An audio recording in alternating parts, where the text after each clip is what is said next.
go ahead and start with Robin. Hey, Fred, I know the BTN guys kind of gave a rundown of Teddy's situation, but can you just kind of give us an update on that situation?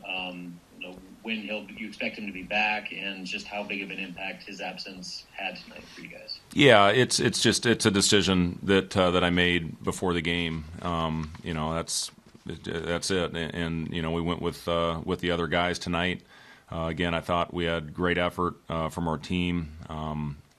We'll move past it. We'll reevaluate everything again tomorrow. Is when we get back to Lincoln and meet as a staff and put our prep together about how we're going to move forward against Wisconsin. But tonight it was a coach's decision, and again, we'll reevaluate everything again tomorrow. And I guess what was the reasoning for Trevor Lakes to get this start? I just, the way we shot the ball in that first game, Trevor has been shooting the ball in practice. I mentioned it on the post-game show with Kent and Jake that, Shamil was one guy that didn't have any shutdown time, and Trevor was the other one. So those guys have been getting more time in the gym. And, with Delano and Trey out there, I just wanted to get a couple floor spacers with them, and wanted to get Trevor out there and give him a chance. And that's what this is about. It's what we're looking for moving forward with our future.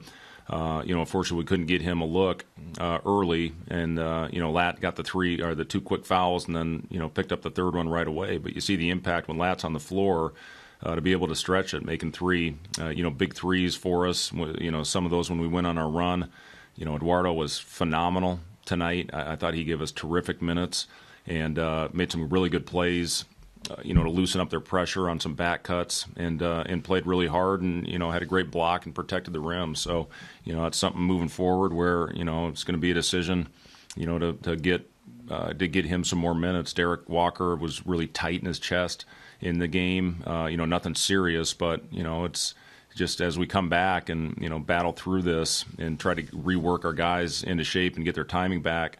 We're going to have some of that. So everybody's going to have to be ready when their name's called to go out and impact the game.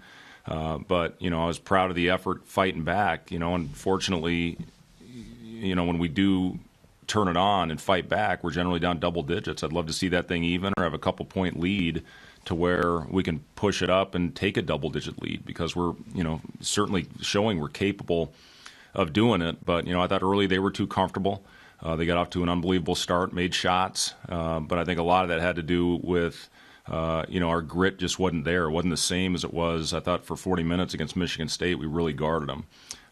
Second half, we were really good on that end. They shot 30%. They missed 17 shots in a row at one point, but it was too late. And when we got that thing to 8 and missed 3 consecutive shots, including a dunk that could have cut it to 6, and then they went in their run. We missed 3 out of 4 free throws. One of those was the front end of a 1-and-1.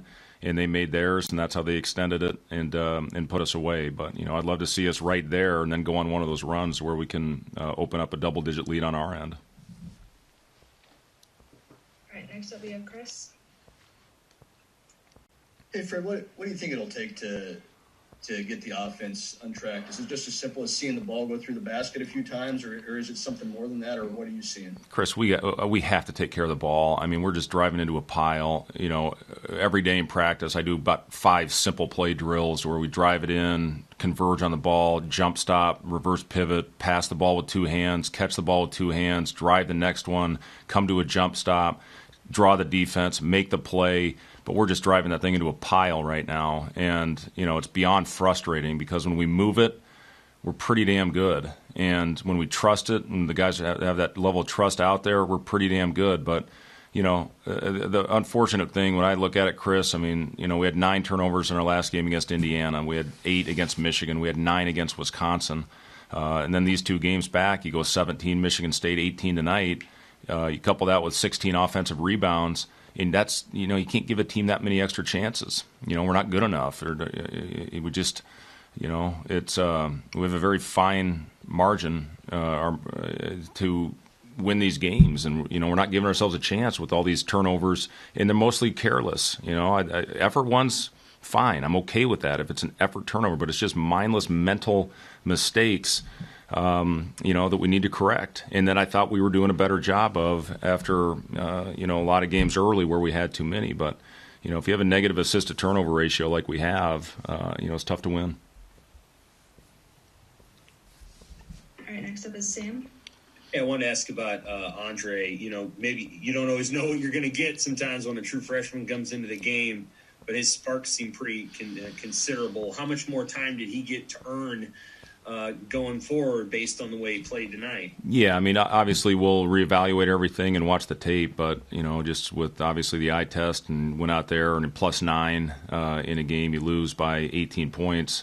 That shows that he's certainly deserving of more opportunity on the floor. And it is, when freshman, he was one of the early guys that caught it. He wasn't in this last group of 9, that had it. So, again, he was able to do a little bit, at least, of activity, going into this. And, that might be some of it. Our guys obviously are still working some kinks out. They're, talking to coaches that have been through this. The second game is very difficult because you don't have your legs after really running on adrenaline for that first one. And then game 3, generally starts to get a little better. I'd love to have two days. We're going to have to take an off day tomorrow, which is ridiculous, but it is what it is. So we're going to have a prep for, a top 20 team. The prep will be in shoot around. It just puts you in a hell of a difficult position, but, it is what it is. We're going to play 4 games probably pretty much every week heading down the stretch here. So, we're going to have a shoot around prep at least one of those games. Because of the rule. So, it's just something we got to keep working on, Sam. But as far as simple plays, we got to start figuring out when we do it in practice, it's got to carry over the games because we're just, again, trying to do too much out there when things aren't there. What do you want to see from Teddy over the next 48 hours? Again, we'll get back and, have, those guys will come in and stretch, but we're not going to be able to do much tomorrow. So, we'll see how things develop with shoot around and then make the decision, moving forward on what a rotation is going to look like. All right, last question from Jacob. Yeah, it seems like both these first 2 games, Shamil has brought a lot of energy on both ends of the floor, but it's kind of been a little bit all over the place, some positive, some negative. Maybe it's the simple plays you're talking about, but how can you channel that energy into something really positive, the way he's been playing? Well, I agree with you, Jacob, that Shamil's given us phenomenal minutes. I mean, he's given us great energy. He's got power out there. He's a versatile defender. When he drives it to with a straight line, he's very effective. Where Shamil gets in trouble, like all of our guys, is when he tries to reverse spin dribble into a crowd when somebody's sitting right there at the elbow, as opposed to coming in, again, jump stopping and making a simple play, and then the next guy makes the right play.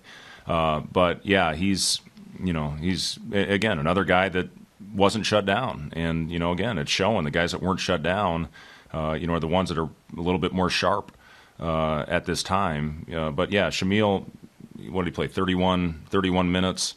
I thought he rebounded the ball well for the most part. But, again, the 5 turnovers, we got to clean that up. And, again, we'll go back and watch all of them. We're going to watch all 18 probably the morning of the Wisconsin game, which will be a real positive thing leading into that game. But, we got to find a way to fix it. That, to me, is as important as anything, because when we, again, share the ball and move it, generally we have good possessions. And then, again, free throws. I think we've attempted more free throws than our opponent in league, and we haven't won a damn game. And we shot 25 again today to 22 for them. You outshoot Michigan State, generally one of the more physical teams in the country, and we outscored them by 20 to paint. So we're doing some good things. We have to shoot better. There's no doubt about it. But to me, if we don't fix the turnover problem, it's not going to be very fun. And then the rebounding. I thought we hit, even though Michigan State out-rebounded us, I really thought we made an effort to go cut out and hit and play physical basketball. And that showed with the numbers in the paint and get to the free throw line. But, yeah, I mean, Lat's important. When he picks up 3 fouls like he did in the first half tonight, that takes our best shooter off the court, and they can shrink it in there, and that's when we had our turnover problems. All right, thank you, Coach. All right, thank you.